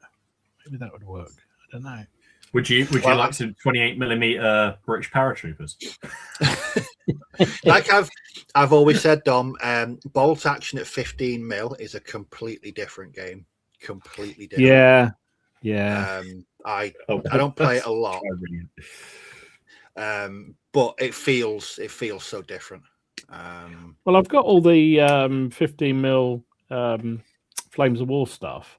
Yep. That I use for O Group, which I'd like to play some more of because that's a good game. But I don't know. I just kind of like the idea of something a bit fast paced.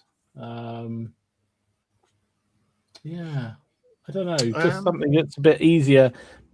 I love O Group, but it is quite crunchy and it does take a bit of time to play through a game. So I just wonder whether there's something or not. But whereas Bolt Action is a bit, it's not. It's a game rather than a World War One simulation, World War Two simulation. It is, which I love. But yeah, so I don't know really. I'd be interested. I have to look at that. Yeah, so Wardrobe's put a Little Water did an amazing job with the Fistful of Towers game. It's fast and stands can die quickly. I really like the look of it. I don't know what it was. It just something sort of grabbed me. So if I start anything new, it could be that. It could be that. But you never know. You never know what's going to be released this year. That's the problem. What do you think the big or should we do the news? No, I had to. Yes, let's do the news. It's 20 past 9. Yeah. Maybe you could say to the chat. What do you say? You know how last year was firmly medieval, whether by design or accident, it ends up being firmly medieval, which is. Actually, just in case anyone didn't see, Dom got an article into War Games Illustrated all about Crackcom. Which you can actually, if you go over to the PCB page, you can see. And I was kindly asked to contribute like a little column, and I think I said in there that everything has been medieval, which is great for me. What did the community think? What do you think period-wise it's going to be this year? Because the other year, the year before last, it was very much World War II, but there was just loads of World War II. Yeah. All over the place. What do people think? And then we can have a look at it. I'll see what people think after the news. What are their predictions? That'd be interesting. Yeah. Yes, that'd be interesting. Yeah. Get your comments in the chat and prepare yourself for the intro.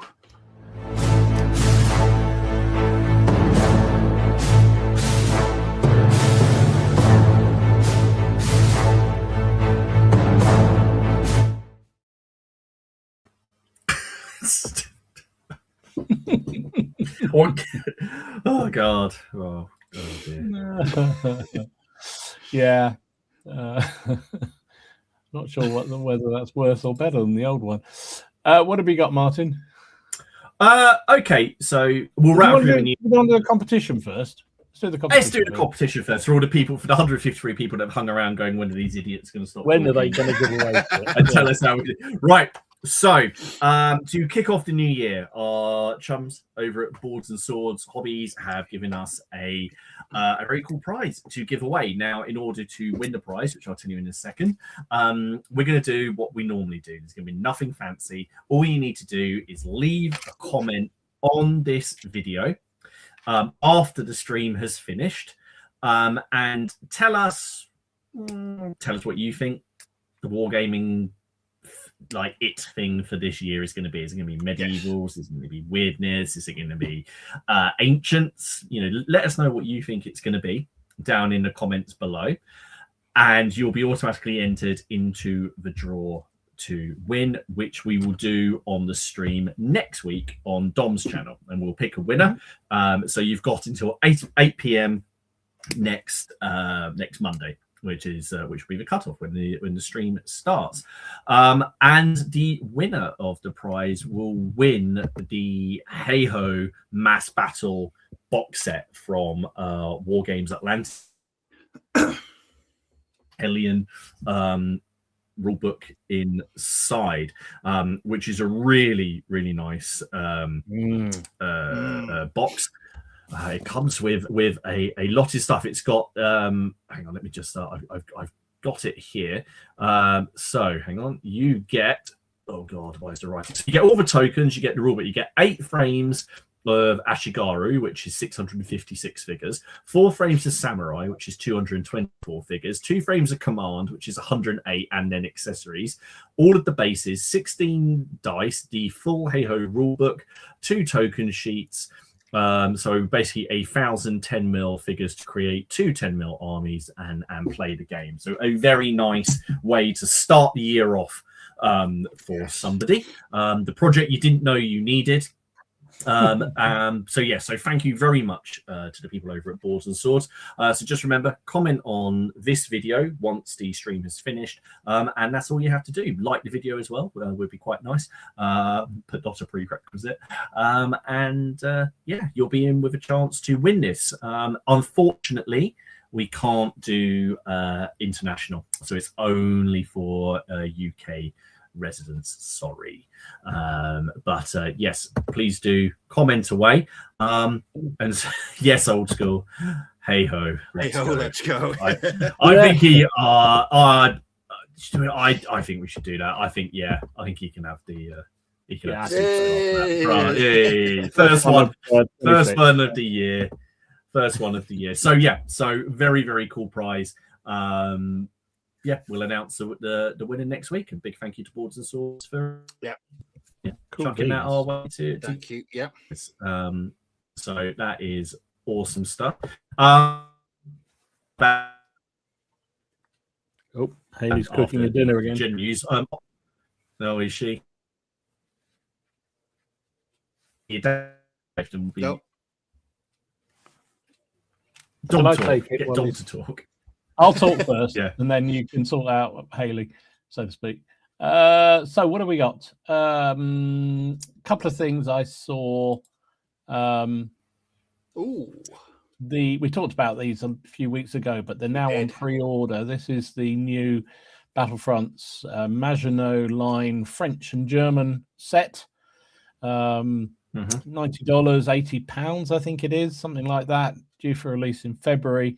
You get 15 tanks, 2 guns, and 6 infantry teams in that box set. But of course, you don't have to use them for Flames of War, because you can use them for anything early war. It does look rather nifty. So that's on. It really does. Yeah. Those box sets are very good indeed. Very good indeed. And there's a Dunkirk one as well. So if French and German isn't your thing, you can have British and German early war. So again, 10 vehicles in this one, couple of guns, and 21 infantry teams. Again, for $90, 80 quid. I guess if our friends at Boards and Swords are on their metal, which I know they will be, they'll probably be selling these in due course. So use the PCP5 code and you get an extra 5% off on top of whatever he's already selling them at discounted. So check those suckers out. They look brilliant. The other thing I saw was these fellas. This is First Corps have some new Indian troops. Now, these they put under the 7-year war category, but I think they've sort of said they could be used pretty much for any period through to, well, if you wanted to recreate the wars in the early Napoleonic wars in India, for instance, work quite well for that. So some interesting options there if you're into something slightly different. And then our friends at Warlords haven't just been doing conflict. They've got some more of the Crimea figures out and about. So these are French, basically the French forces they've been producing. So you've got artillery, officers. Not sure what I feel about the sculpting on those officers, but we'll move on. The artillery look okay, although they look like they're having a bit of a conflab. I was going to say, fire the gun. Yeah, just fire the bloody gun. And then there's some French infantry line regiment, which are all metal, which is interesting. 42 quid. 42 for a regiment of infantry. Yeah. Anyway, How much? Yeah. How much? 42 quid. £2 for 24 figures. Yeah. Why? Yeah. They're all metal, but Okay. even so, geez, that's a lot of money, isn't it? Yeah. And there's a lot of cavalry as well. There's some Russian cavalry coming out. How much exactly? So there you go. Yeah, that's what I've seen so far. Oh, he's back. Hello, Martin. Hello. I have no idea if this is going to stay. If it goes again, then I will probably have to call it quits and wait for the adapter. The things that I saw, the salute miniature got announced. Oh yeah. Which is being done by it's been done by War Games Atlantic this year, and because the theme at salute this year is cavalry. So here is the salute, which is Saladin, which is very cool. That's a very cool free miniature. Lots of crusade. So I will be using that. It's quite interesting. Well, War Games Atlantic they're going to have a massive stall this year at salute. I saw it's going to be very close to the entrance. Yes. So I'm quite excited. They're going big. That. I wonder what they're going to announce there. That's what I'm intrigued by. Yeah. I think it's I think it's interesting. We might have to get Charlie back on. We can have a nice quiet week that week and not have to talk because he'll talk forever. But also the fact is we might have to pump him for what's coming up. Well, I wonder if it will be this, which is the King John supplement for Baron's War. One of the things on there. There is something on there that's annoying me on that picture, but I'm trying not to focus on it.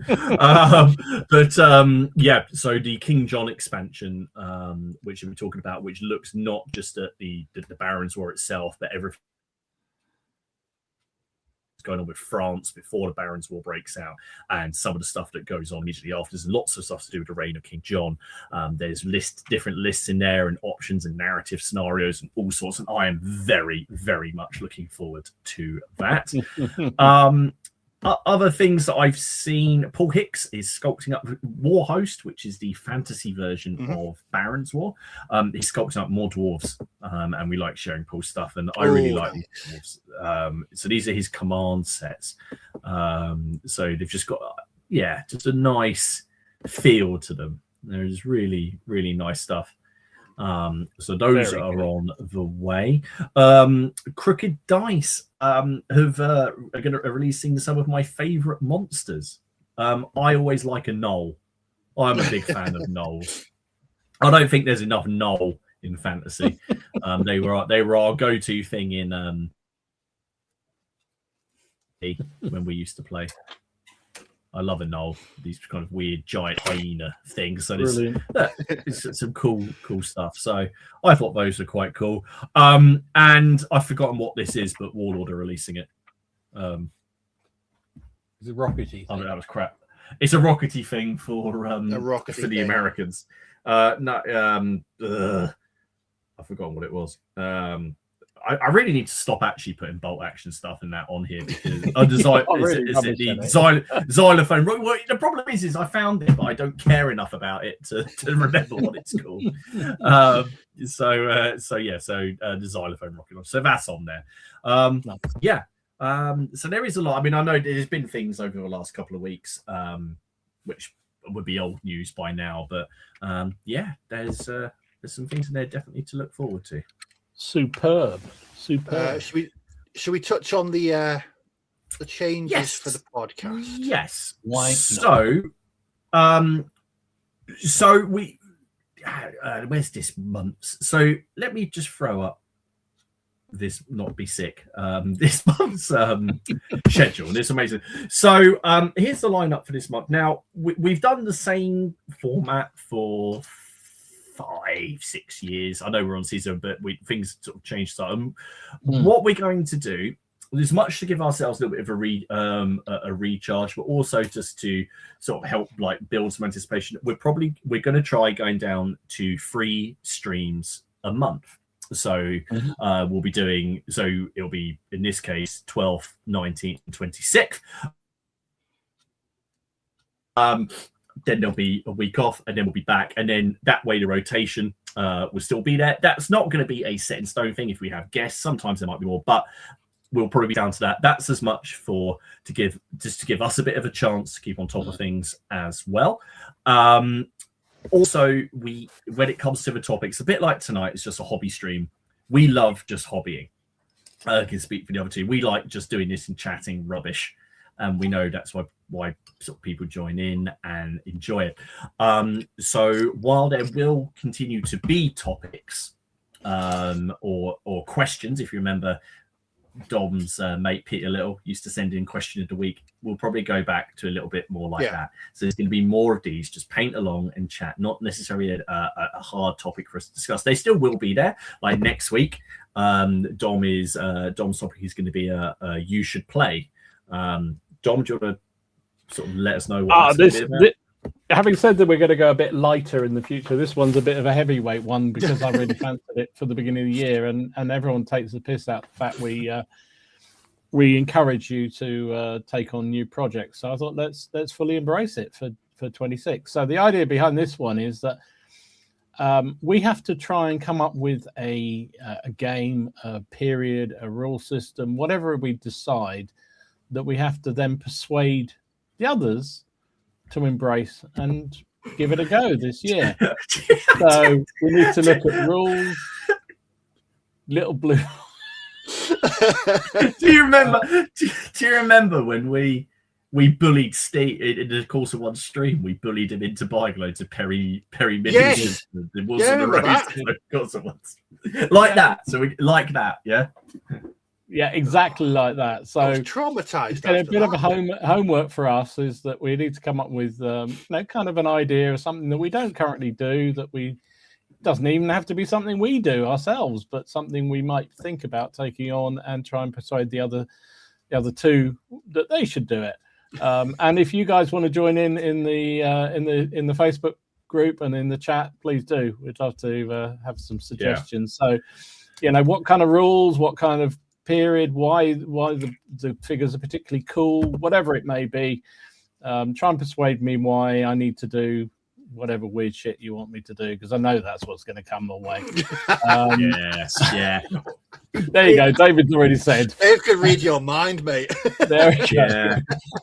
Yeah. No, doesn't mean we're actually going to do it, but No, anyway, God, so no. That's the plan for next week. We're going to get on our soapbox, and then as you can see, for the week after that, I just want to do a hobby stream, and we just want to get back a little bit to what we were doing when we started the stream. For the years we started it, so it will become less in other words, we're actually, if we say it's going to become less regimented topic every week. We will still have guests when they deign to get in touch with us and they want to come on with us, and there will still be questions, and if you guys have a question, you're more than welcome to email us, and we just want to paint along and just say, so what is the best epic, like a bit like tonight, because these are our favorite streams. We were having a chat about it, and we just want to change things up a little bit, see how it goes. If it doesn't work, we'll just go back to how it was.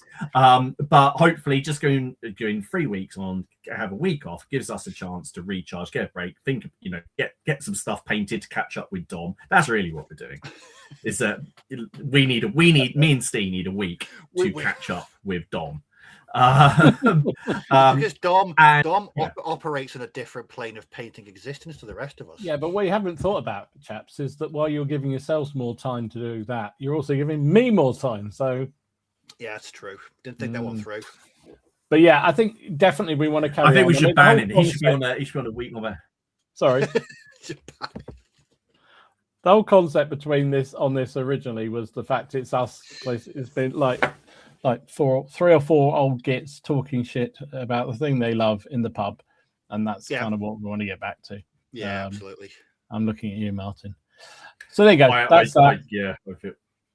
I feel old. The other thing I wanted to also highlight was our wonderful friends on the Facebook page. And if you're not a member of the Facebook page, why not? Click on the link down below and join. Come along and show off all the stuff you're working on. But Warren and Paul and the other guys who are involved in the OPC, which is the community sort of challenge I've got a slightly reworked one for 2026. But yeah, they like to outdo themselves each time, don't they? They do. They absolutely really do. do. So there's a whole post about it up on the Facebook page. We've pinned it to the top, so check that out if you haven't already seen. But basically, they're doing a sort of bingo-y type thing. So the way it'll work is that each month they'll give out a series of numbers that are associated with various activities, and then you'll sort of look at how your projects correspond to the numbers and so forth. So anyway, we'll they'll explain it far better than I ever will, but check it out on the Facebook post because it's a good fun thing, and it's a bit of fun. It's just to kind of encourage everybody to keep painting, keep the brushes working, doing at whatever speed works for you. So if you're doing, if you're lightweights, you're not doing an entire army a week, then that's fine. If you're doing 3 figures, that's absolutely fine. It's whatever you want to do. So there you go. So there you go. That's also coming. Just another point on the Facebook group is we're noticing a lot more posts being flagged up as spam again. If you do post something and you can't see it, so just keep refreshing. If you don't see it after about 5 minutes, just drop one of us a message and we'll check the spam filter and get it released. It tends to be links to external websites. So if you've got a blog or something like that, there's a good chance it'll be flagged up as spam. So if it gets through, brilliant. If not, just give one of us a shout, and one of us will release it as soon as possible. It's a pain, and I've noticed it across other groups as well. It's not just our group. No. It's affecting a lot of other groups as well. So we do want to see what you post, and it's not nice when things get, you post something and it's not there because you think you've done something wrong. You haven't. It's the spam filter working spammy overdrive. So just let one of us know, and we'll get that released as soon as possible.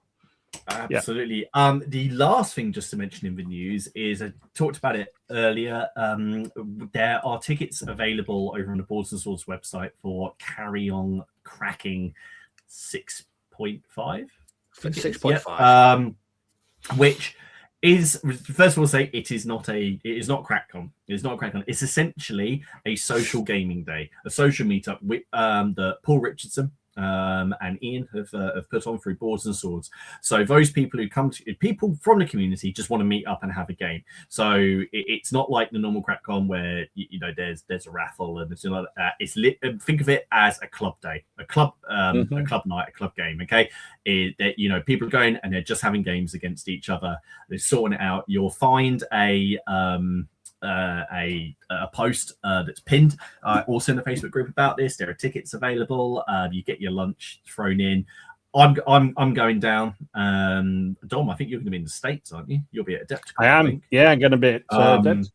It'll be Adepticon, so I'll be there. I'll be playing some games. Haley's going to be there. Ken and Dom will be in the States. Is Steve going to may venture? Maybe if we could tempt him with some cheese down to Derby, and we'll be going down there. So go and have a look. It's really chilled out. It's just good. It's just a chance to just meet up with people from the chat, from the community, and just have a game. But it's very much just like a club. You organise your game. You turn down, like, play some Black Powder, play some Beneath the Lily banners, like I do. You sort it out, and really, really looking forward to it. So I'm going to miss that. There we go. Which actually reminds me, if people are any of our, I suppose, American cousins are actually going to be at Adepticon, let me know. Shout this is Dom's cry for help. This is Dom's cry for help. I'm going to be there. It'd be nice to meet up with some folks who we don't see. So I think, I know Ken's going. I mean, that might not necessarily be a good thing, but we'll be there for Adepticon. So. Yeah, if you're going, let me know. It'd be nice to meet up for a beer or something. Cool. Right, let's have a look. So before we did the news, Martin asked people to put what they thought this new year, what this year's big thing was going to be. See what people have put. So Steph has put Ancients. Good shout. Actually, before we very quickly, Dom, what's your money on? Just a period or what do you think? I'm going to copy Steph because I actually think Ancients. I think Ancients. Yeah, I was going to say that's going to be a big one. All right, okay, right. Well, that's good to know we're all on the same page. We're all on the same page. Steve, I think it's overdue. To be fair, I think it's an underappreciated project, and I think with Vexillarius coming out, all the other rule sets that already are there, I think that will be a biggie. Steve, got a bit niche. War of the Triple Alliance. Yeah, I watched another documentary about that the other day. God alive, it's getting bad. Lionheart, Ancients. I think we're seeing a general consensus here. Yeah.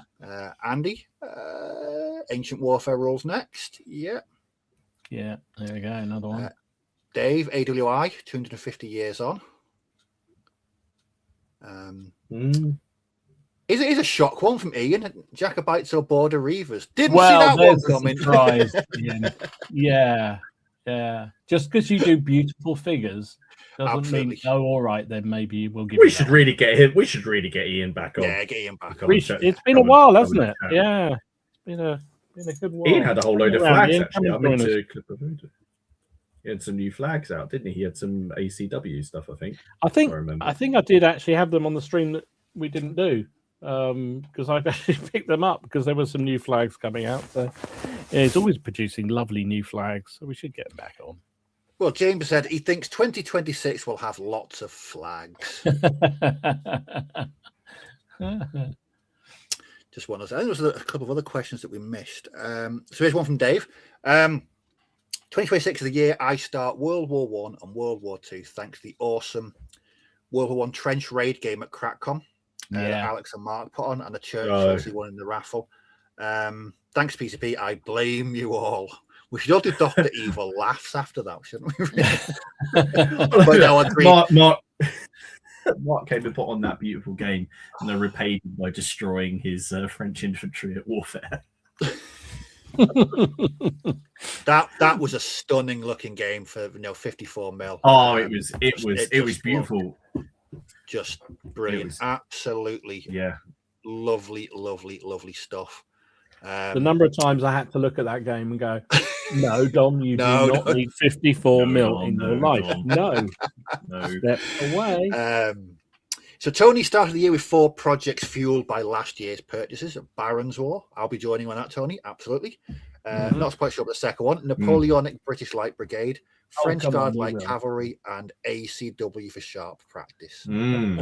Busy. Oh, it's going to be so much. Okay. That's good. That's a lot of miniatures there, Tony. You'll be Dom, you'll be proud of me. I was chatting to someone, and I think because they were looking for. Well, they play bolt action a lot, and they said they wanted to do something with muskets, but didn't want to do black powder. Didn't want to do a game as big as black powder. Wanted something fun but different. So I threw them in the direction of muskets and tomahawks for the French Indian. Good choice. And just said, because you've got those beautiful army packs from North Star, where you get 3 or 4 units, then you get some natives, and you have the really cool card. So I really want to play some games of muskets and tomahawks this year. It's been a couple of years. I love that game. I really want to play some more of it. Funny enough, I was thinking the same thing. That and sharp practice. I don't think I played any sharp practice or any muskets and tomahawks last year. And they are both such brilliant games. I would like to get them back out and do them. Definitely. Yeah. It's one for you, Dom. Offering services to paint your Romans. Oh, yeah. Fantastic. Yeah, definitely. You're on. Yeah. Send me an email. How do I get in touch with you? Hobby Brush. Definitely. Yeah. Definitely. Cool. Send an email to the Plastic Crack email, please. Plasticcrackpodcast at gmail.com. Mark it as urgent. SPQR. Urgent. Tom's stash needs. I was going to say something relieving, but I won't go there. Well, you just want to see it before Ken sees it, and then Ken gets an order in. That's true. Yeah, but he can't remember the password to get on the email, so it's fine. That's true. He does reset it every day. We've got a couple more here. So Paul thinks it's going to be Ancients and Pike and Shot. Pike and Shot. I think what Pike and Shot needs is some new plastic. Plastics. We've talked about this before. It's really the missing link, really. But I think for 28mm, I'm talking about. I mean, obviously, you've got all the epic stuff, which I think was sort of bubbled along. But I think to really explode, it needs a decent plastic. That's what I was getting. Did Epic Pike and Shot breathe that much new life into Pike and Shot? No. Or to that period. I've seen more people pick it up, but not in the same way as the Punic was, and not the ACW. And no. You know, I think you're right. I think just a new plastic. If Victrix or War Games Atlantic, or preferably both, or the Perrys. Although we did talk about it with the Perrys, and they just said that the returns weren't there for them to do it. And then they put out like a stuff like another Napoleonic set. So yeah. So apparently Sam Mustafa has an Ancients game coming out this year again. So it's okay. Interesting. All right, Robin will be picking that up for certain. So I'll ask him what that's like. I'll see what Robin thinks, and then we'll decide. 2026. So Flesh Clouds 2026. I will paint a bloody elf army and go to a tournament with it. Need a new spoon to stir the dinner when the internet's down. There we go. Nick finishes Reconquista armies and onto Lily Banners. Nice. Yes. Nick's doing Lily Banners as well. I have to. That's very cool. Barry Sanders, home of Lily Banners. Martin, Biblical. Ooh. That's another one that's a bit of a niche within a niche, isn't it? It's pretty, but Steve, just no, mate, no. I would probably paint Napoleonics. I didn't see that one coming.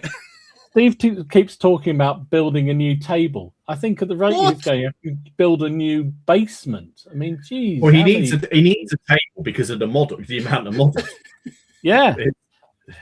Steve, I know I owe you my Swedish numbers. I'll send them to you. I need to count them up, so I haven't forgotten. Oh my good madman! He's a madman. His batch painting he's not like other people. The batch painting. He's built. I struggle to batch paint 5 figures these days. Whereas his, it's like 155 figures all in one go. I know you all give me a hard time for the amount of figures I paint. He makes me look like a complete amateur and a beginner. He just a churn of figures. But we find him charming. This is the difference. so we find it charming. We find it charming when he does content with you because we find I'm going to call Haley and ask her to put the convector on and get rid of you. Go put a baked potato in the convector. That's going to be the threat from now on, is it? Don't make me turn the oven on. Right, so you have a look at what people have been. Don't put the oven. Don't put the oven on.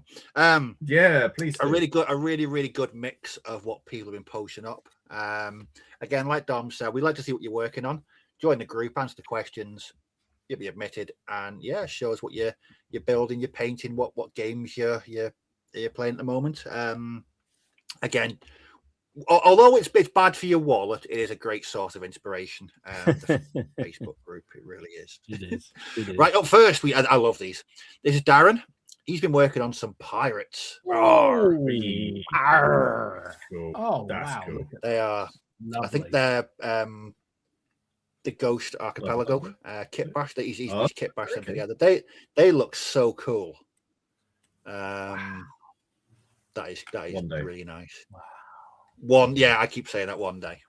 That's one that I kind of know is going to happen at some point. It's just just a matter of time. Yeah. Other Darren has been painting up some Crusaders. Oh, nice. Oh, sweet. Nice. Oh, yeah, they're the futsal ones. They are very nice. Lovely. Yeah, lovely. Great work on the black. That is really well painted black. Lovely stuff. John has been working on some Conflict 47 Fireflies. Oh, nice. They're very nice. Really cool. I like the ducks. Yeah. Going down the sorry, the modern miniatures. I love it. All of it's lovely. Do you know what? I've only just noticed them. Brilliant. That's brilliant. Nice, really nice little diorama as well. Oh, top work, John. Now, I think these may be the first time we've talked about them consistently, but it may be the first time I've ever seen them posted on the Facebook group, and it's these chaps. Yay! The Warp Miniatures gnomes. Oh, God. Do you see the Warp Miniatures though? They have a shop now. Excellent. Shop now, I did see. Yeah. Oh, look at them. They're brilliant. Absolutely brilliant. There's something very Smurfy about the colour scheme he's used there as well. Oh, they're fantastic. So cool. Joseph's been working on some blood red skies with some Polish hurricanes. Nice. Oh, lovely. They're nice. They're really nice, aren't they? They are lovely. They're really nice. See, I appreciate World War II. I like looking at other people's World War II stuff, just not my own. They're brilliant. Oh, the thing is, the amount of decals you're going to put on those things is ridiculous. When I did my Messerschmitt, I spent longer putting the decals on them than actually painting them. Here's one for you, Dom. Have you ever wanted to see some dwarves riding bears? Oh, yes, please. There we go. Oh, wow. My life is fulfilled. I've missed. Who put? I missed these. That was Kerry. Where did these come from? Bear riding dwarves. Wicked. They are so cool. No, I think they're riding bears. Did you just say they're riding dwarves? You say they're riding The bears are riding dwarves. Dwarfs now riding that's bears. the figure I want to see. Oh, no, just the way I wrote it bear. Yeah. Oh, God. I need more coffee.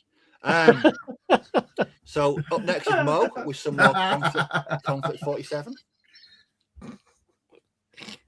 Oh, nice. I mean, that guy in the middle does look sufficiently villainous. He reminds me of evil, isn't he? Oh yes, that's. He reminds me of Bison from Street Fighter. You know, it's a Street Fighter film coming out very soon. Is it? Go look up go look it up. That's better than the first. Looks interesting. Oliver has been painting some of his British army in Italy.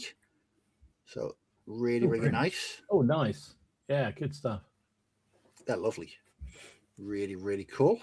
Nice. Check out he's done other bits and pieces. So yeah, check out his progress on that. Matthew has been working on some Chaos Knights for the old world. Spikes and skulls everywhere. That's proper heavy metal, that is, isn't it? Jeez. Yeah. that meme, slow heavy metal playing in the background. That's definitely playing in the background. They are brilliant. They look suitably evil. Nice. Pete has been working on some goblins. I like the incognito one on the right. Another goblin. I'm a hamster.